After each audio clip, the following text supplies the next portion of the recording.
FA Cup winners. This is Selhurst Park, the home of Crystal Palace FC. So for you, this is Oliver Glasner's lineup, which shows one change to the side that won at West Ham. Dean Henderson saved 2 penalties in the Wembley shootout to secure the Community Shield at Liverpool's expense last month. Mark Gay lines up against the club that thought they were signing him on deadline day. Palace pulled the plug on that deal at the 11th hour, meaning he's still in red and blue. Adam Wharton returned from injury last weekend. Daichi Kamada drops back into midfield. That's to accommodate the return of Ismail Assar after 3 games out with a hamstring injury. Yeremy Pino is fit despite coming off with pain in his knee last weekend. Top scorer Jean-Philippe Mateta scored in this fixture 2 seasons ago and in the Community Shield last month. He was also on target last weekend at the London Stadium. Eddie Nketiah returned from injury as sub last week. He'll hope to make his first home appearance of the season later. Now for Liverpool. Arne Slot makes 2 changes to the side that won last weekend's Merseyside derby at Anfield. It's Alisson in goal, of course. 6 clean sheets in 14 league appearances against Palace for him.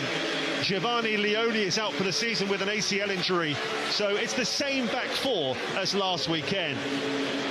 Ryan Gravenberch scored his 2nd of the season. Isak makes his first Premier League start for Liverpool. He turned 26 this week and 4 times at Anfield in the last decade. But Liverpool's record here at Selhurst Park is extraordinarily good. Wins and a draw, including their joint biggest away win of all time in 2020 when they won 7-0 here.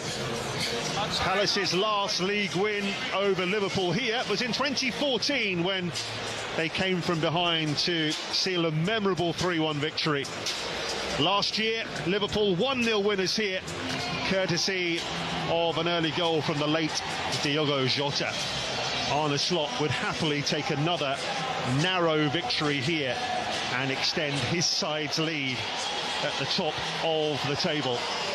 Winning is a good habit, and it's a habit that Liverpool have got at the moment. All the momentum is with the Reds. It's Crystal Palace versus Liverpool at a packed Selhurst Park.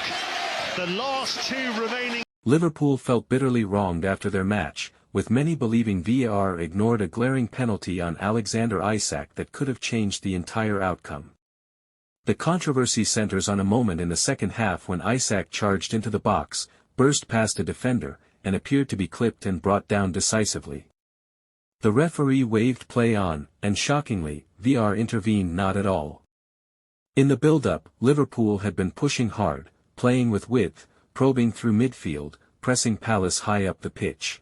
Isak had been a constant threat, using his strength and movement to drag defenders out of position. Then came the moment. He darted into the area, one-on-one, and was nudged from behind. He stumbled, went down, arms raised in protest. Both Anfield and the visiting fans held their breath. But there was no whistle, no video assistant check, and no review.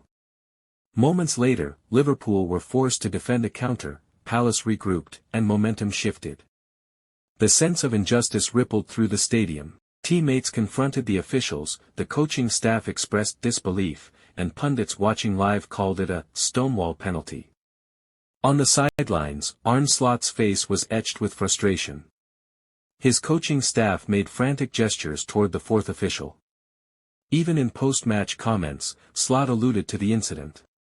He spoke of moments that should be decisive, and lamented how such decisions can influence not just the scoreline, but the players' morale. He insisted he would review the footage and seek clarity, but for many, the damage was done already. Fans erupted on social media immediately.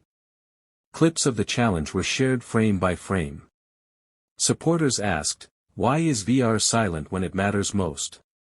Why was the video assistant blind in a moment so evident to everyone else?" Many compared it to past high-profile errors involving VAR, accusing the system of inconsistency and selective enforcement.